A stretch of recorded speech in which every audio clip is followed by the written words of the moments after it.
all right, representing. You know, as an example, Woody Johnson, good guy, Johnson & Johnson. He's in charge of Bush's campaign finance committee. Now, when Bush goes, he's never going to win. Bush has less chance than, let's see, do we have any children in the room? But assuming he did win, do you think Bush is going to negotiate I mean, give me a break. The head of the pharmaceutical industry is the head of his campaign. So that's not the way it works. So we're going to make our country rich again. We're going to find all of these things. There's so many of them. That's one. That's one that I found in about 2 seconds. There's so many of them. The military has so many. We're going to make the military so strong, but we're going to make it better for less money. You know, you can build how? I just told you. Who said that? Oh, I just told you, darling. How? It's easy. Number one, and you have to do this. You have to get the equipment that we want. You have to take care of people. You have to take care of our military, because our military, and we don't want to use our military. Honestly, we don't want to use our military, but we're being scoffed at right now. And we never fight to win. You know, when we were all younger, many of you are my age and many of you are younger, but when we were all younger, we didn't lose so much, right? We don't win anymore. As a country, we don't win. And we're going to start winning again. We're going to win so much. You're going to get tired of winning. You're going to say, please, Mr. President, I have a headache. Please, don't win so much. This is getting terrible. And I'm going to say, no, we have to make America great again. You're just going to say, please. I said, nope, we're going to keep winning. We're going to make America great again. But by that time, I'll be able to take the again off. We're going to just have America be great, okay? So that's it. Go ahead, Al. Hello. I am really angry at our congressmen and senators. And is there any way when you're president you can get them to enact term limits and a balanced budget? Well, we're going to look at that very much. I mean, we can balance the budget. Do you know that a balanced budget, I was talking to one politician, he wants to balance the budget over the next 25 years. You've heard that too, 25 years. We're going to get the balanced budget, and we're going to have a better country. And we're going to have, somebody would say, well, if you balance the budget, what are you going to get rid of? There's so much waste, fraud, and abuse, you're not going to get rid of anything. You can have a better country. We'll have better service, spend less money, we'll have better service. We'll get it balanced. You watch. Okay, well, you watch. Yes, ma'am, go ahead. I'm asking a question that is before you become our president. What could be done about the younger people voting for Bernie that have no idea what socialism is? Yeah, well, the Bernie thing. I'll be honest, I don't like to speak badly about Bernie. I'll be honest. Because I sort of want him to win so badly. Does that make sense to you? I'm torn. He's so easy to hit. And nobody hits him. And Hillary's afraid to hit him, and she's been brought very far left. And Hillary's got bigger problems, in my opinion, right? Do you ever see how nice she is to Obama? Oh, our president is so wonderful. He's so great. You know why she's so nice, right? Believe me, I know why she's so nice. I know why she's so nice. I've never seen her like that. She panders to the president. She doesn't even like him. But she's pandering and everything. Oh, our president has done such a good job. One of the worst presidents in history. So I hate to hit Bernie, though, because I'd much rather go against him. Now, I'd like to go against Hillary. I'm actually torn. I don't like almost saying bad things against either, because I sort of want to run against both. Is there any way I can run against both? Okay? So we'll see. But we're going to show you what's going to happen. That the whole thing is ridiculous. It's not going to happen. Yeah, go ahead. And as far as abortion, and what would be your first I'm pro-life. I'm pro-life.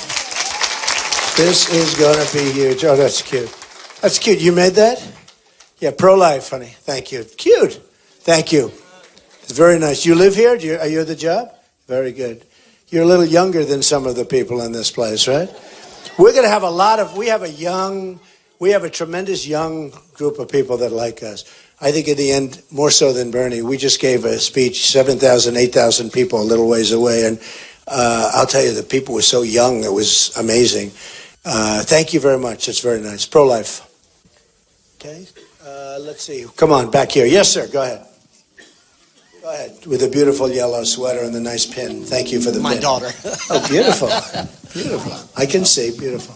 Mr. Trump, last year in San Francisco, a beautiful young lady, innocent young lady, was killed by an illegal alien Kate. in a sanctuary city. What will you do about sanctuary cities and funding for sanctuary cities? Do you notice that Obama never called Kate or the parents? Right? You ever think of that? His Kate was killed by an illegal immigrant, came in 5 times at least, probably much more than that. Sanctuary city meaning protection. Basically, it's a protection of criminals. I'll end sanctuary. First of all, I'll defund sanctuary cities very quickly. If you're an illegal immigrant, you go through the same scrutiny. You know, I have a friend, you know Jamil, who you've seen. He's incredible. In fact, we put him in a commercial. He lost his son, this magnificent son. He was going to go to college on a scholarship. He was shot in the face 3 times going home to his father. Just walking down the sidewalk. Great kid, like an incredible kid. The father's an incredible guy. He's like a friend of mine now. And what this guy's gone through is like incredible. And I will tell you, you look at what's going on and you look at the kind of things that are going on with sanctuary cities and everything else. And one of the people, because I've gotten to know so many people who have had daughters and sons and brothers and wives and everything else killed, viciously, violently killed by illegal immigrants. And it's so sad to talk to them. And they tell me that the police go after them and the authorities go after them. When they find they're illegal immigrants, it stops. It's like they stop. They can't get involved because it's so hard to do anything against an illegal immigrant. They're rough and tough and smart, but when it comes to going after, and maybe the sheriff would know even why this is, but they complain that when they hear it's an illegal immigrant that killed somebody or did some really harm to somebody, it's like becomes a whole different subject, and they don't go after them the same way. No, we're going to defund sanctuary cities. We're getting rid of sanctuary cities, and Kate was incredible. And horrible what happened. And to many other people, not just Kate. Yes? You keep telling us how you're going to surround yourself with great leaders. Can you give us a hint of who those might be? Well, I'll tell you, in business, we have Carl Icahn endorse me, who's a great businessman.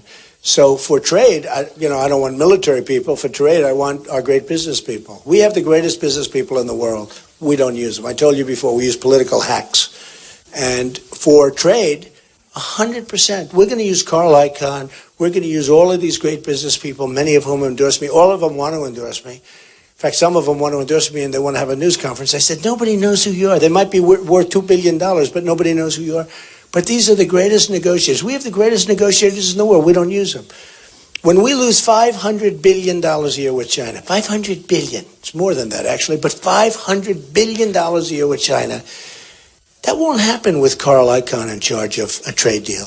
That won't happen with other people who I won't use their names yet. But we have the greatest people in the world. They all want to help. They don't want money.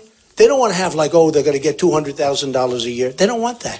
They're very rich people in many cases, in just about all cases. That's why they negotiate well. But they're like chess masters. They're like grand masters. That's what we need negotiating. Because we are being taken to the cleaners on trade like you've never seen. Military, we're going to find the best military. In other words, we're going to find the best people in the different categories. Trade's the easiest one to think about. And, again, when I started, it started to be with trade and then at border, and the border was very important. I mentioned it during the speech, boy, did I take heat, right?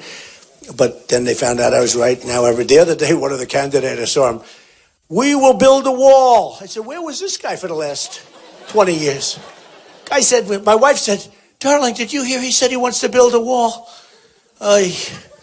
What a bunch of losers.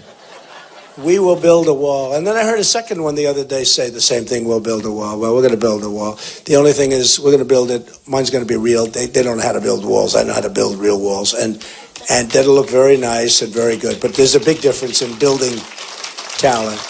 The other thing, there's no way they get Mexico to pay for it. I get Mexico to pay for it. Okay. Yes, ma'am.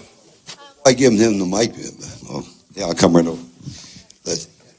Mr. Trump, you didn't say your best campaign manager in the country, Corey Lewandowski, you surrounded yourself with. That's true. I have a great campaign manager. Go ahead. As a single mother of a 10-year-old who is aspiring to be a veterinarian, what you mentioned that you were going to do something to help make college more affordable. What is it that you're going to do? I'll tell you, it's a question I get so much, colleges. And what's happened with college is a shame, because these people that run the colleges are going through the roof. They don't care, because the kids are like a conduit for money from the federal government. So a kid goes in, gets all the money he wants, or her, gets all the money, goes to the colleges. The colleges have totally lost control of their costs, and it's costing so much money, and they're spending so much money, and the salaries for the top people are astronomical, and they don't care because they're getting the money from the federal government. Unfortunately, the kids are the ones that are really a conduit. They have to pay for it. Does everyone understand that? Like, it's a really bad system. So the kids borrow more money, more and more money. The cost of colleges has gone up more than practically anything, far more than inflation, far more than any of your businesses. Because these guys figure, what the heck? I mean, we're getting all this money essentially from the government. And it's going to stop. We're going to find out. It's going to stop. But we've got to do something to help the kids, because some of these kids are choking with debt. And here's the problem. They get out of college and they can't get a job because we don't have any jobs. Don't believe the 5% stuff. We don't have, it's not 5, it's 25%. And many people are part-time. You know, they're people that have worked for 30 years as full-time employees all of a sudden are told by the same boss in the same factory that it's part-time. Your job is now part-time. They never had a part-time job in their life. Now they have to get another second job someplace. We have bad because of Obamacare. It's exactly right, because they have to keep under the threshold for Obamacare. This way they don't have to pay the penalties and all the problems, right? Obamacare is a disaster. And I said it, I'll say it 15 times, repeal, replace, it's going to happen. But it's because of Obamacare. You're exactly right. So the job numbers, it's 5%. But when you look for a job and you give up, which most people do, they look for a job, they give up, and then statistically you're considered employed, okay? That number was put to make presidents and politicians look good, okay? It's not a real number. We probably have a 25% unemployment number. And you know what? If we had a really 5% employment, even with security, they like me for security, they like me for a lot of things, I doubt I'd be getting 25,000 and 35,000 people coming into stadiums to see me, in all fairness, if we had a really 5% unemployment rate. People are very unhappy. And remember this, the other thing that was reported accurately, they're very bad jobs. They're horrible jobs. These are not jobs where you're doing what you want to do and what you were educated to do. These are horrible jobs. So I just want to tell you that we're going to have to do something for the kids, because we have kids choking on debt. The debt is higher than it's supposed to be because the colleges have gone out of control in their costs. They've gone out of control in their costs. And that's human nature. Even the colleges, I sort of blame them, but in one way, I say, you know, the federal government's giving the money. The only thing is they go boom, boom, and then it goes from the student in. They haven't lost control. They've raised it through the sky. And you look at what some of these people are making now, it's ridiculous, and the kids are paying. So we're going to come up with a solution for the kids, because the kids are two things. They're choking on debt. And they just don't see any way of doing it, and they can't get jobs. You have kids go to great colleges, they work hard, they graduate high in their class, they're wonderful kids, wonderful students, they come out, they can't get a job. We're going to work on something that's going to be very good, I think, okay? It's such a great question, and I hear it more than anything else. Yes, ma'am, go ahead. Yes, Mr. Trump, what's your stance on coal? I'm sorry, I'd like to ask your stance on coal. I'm from Virginia, but I live here. I've been here 28 years. Thank you. I got it now. My stance on coal is very simple. We right now are destroying an industry. We are destroying an industry. And coal was, you know, it did things for us for many, many years. And we send our coal to China. And China burns the coal and whatever. They have no cleaning method. They don't care about it. I feel very strongly, you know, they have clean coal now. They have machinery that cleans coal. And my stance on coal is very positive, unlike Obama, where he's closing all of the mines, all of the miners. I know what's happening, believe me. And, you know, they're talking about a lot of these other deals where they're talking, you know, wind. The wind is very tough because those windmills are very, very expensive, and they kill the birds, and they look very terrible. Isn't it amazing the way the environmentalists love the windmills, and yet they kill all the birds? In California, if you kill a bald eagle, they put you in jail for 5 years, and yet the windmills knock them out like flies. It's crazy. It's crazy. And then the environmentalists say,